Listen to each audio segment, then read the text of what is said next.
अब मिट्टी से बना हुआ जो प्याला है उसकी तुलना में ये इस्पात से बना हुआ प्याला काफी स्थायी है, लेकिन वास्तव में अविनाशी नहीं है। इसका भी विनाश होता है, जंग लगता है इस्पात को, लेकिन समय बहुत होता है। तीसरी धातु का कप बना हुआ सोने का, अब सोने को जंग नहीं लगता, उसका विनाश नहीं होता। ये एक एग्जाम्पल समझना।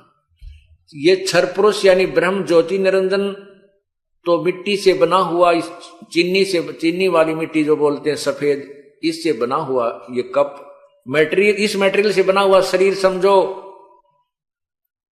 और अक्षर पुरुष यानी परब्रह्म का, स्टील का, इस्पात का बना हुआ समझो, यानी इतना स्थायी समझो। और पूर्ण परमात्मा को सोने का शरीर युक्त, सोने का प्याला समझो, अर्थात उसका स्थायी शरीर इतना है। अब यहां कहा है कि ये गीता जी के अध्याय नंबर 15 के मंत्र 16 में तो दो भगवान बताए हैं, क्षर पुरुष और अक्षर पुरुष, और इन दोनों के शरीर भी नाशवान हैं और इनके अंतर्गत जितने प्राणी हैं उनके भी शरीर नाशवान हैं, ये भी जन्म मृत्यु को प्राप्त होते। आत्मा अमर है, आत्मा तो गधे की भी अमर है, आत्मा तो कुत्ते की भी अमर है, आत्मा मनुष्य की भी अमर है, लेकिन इसके साथ जो संकट, ये झंझट, जो दुख जुड़े हुए हैं, ये अंत पूर्ण परमात्मा के लोक में जाने से ही होगा, सतलोक में जाने से ही होगा। गीता जी अध्याय नंबर 15 के श्लोक 17 में कहा है, उत्तम पुरुष तु अन्य परमात्मा इति उदारते। ओए होए, कितना प्यारा ज्ञान दिया पवित्र गीता जी में कि इन क्षर पुरुष यानी ब्रह्म से, ज्योति निरंजन से, और अक्षर पुरुष अर्थात परब्रह्म से भी उत्तम पुरुष है तु अन्य। वो उत्तम पुरुष यानी सच्चा भगवान, श्रेष्ठ प्रभु तो कोई और है, इन दोनों से भी भिन्न है।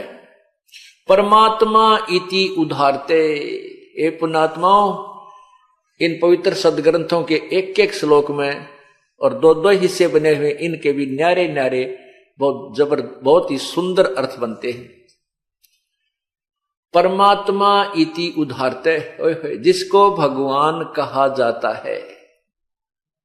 इस भगवान कहा जाता है, ये क्यों कहा? क्योंकि पुरुष का अर्थ प्रभु होता है। यहां परमात्मा क्यों कहा? जिसको परमात्मा कहा जा सकता है उसमें पुरुष बोला है। अब तत्व ज्ञान में यही निर्णय दिया जाता है कि पुरुष माने प्रभु और परमात्मा का अर्थ क्या होता है, भगवान किसे कहते हैं, भगवान की डेफिनेशन क्या है, परमात्मा की क्या परिभाषा है जो जिसको हम परमात्मा कह सकते हैं। वैसे तो प्रभु का अर्थ स्वामी होता है। स्वामी तो सभी हैं, कसाई है, कसाई के नीचे 4-5 नौकर हैं, वो उनका स्वामी है। और ऐसे ही स्टेट में कोई मंत्री है, उसके भी नीचे भी जो अन्य है वो उनका स्वामी है। इसी प्रकार स्वामियों में अंतर है। स्वामी सभी हैं, लेकिन वास्तव में जो स्वामी के क्या गुण होते हैं कि स्वामी वही कहलाता जो दुख ना दे, केवल सुख दे। भगवान उसे कहते हैं, भगवान उसे कहते हैं जो हमें यहां पर सभी पदार्थ उपलब्ध करवावे, खाने के, पीने की सारी व्यवस्था, ओढ़न पहनने की, गर्मी सर्दी से बचाए, और उसको भगवान कहते हैं जो हमें सभी सुविधाएं प्रदान करे और दुख ना दे, किसी प्रकार की भी पीड़ा हमें नहीं दे, उसे भगवान कहते हैं। वो परमात्मा कहलाता है।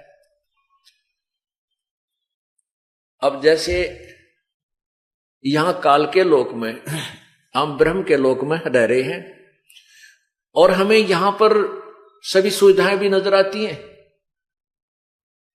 कितनी अच्छी हवा चल रही है, वर्षा होती है, पौधे पेड़ फल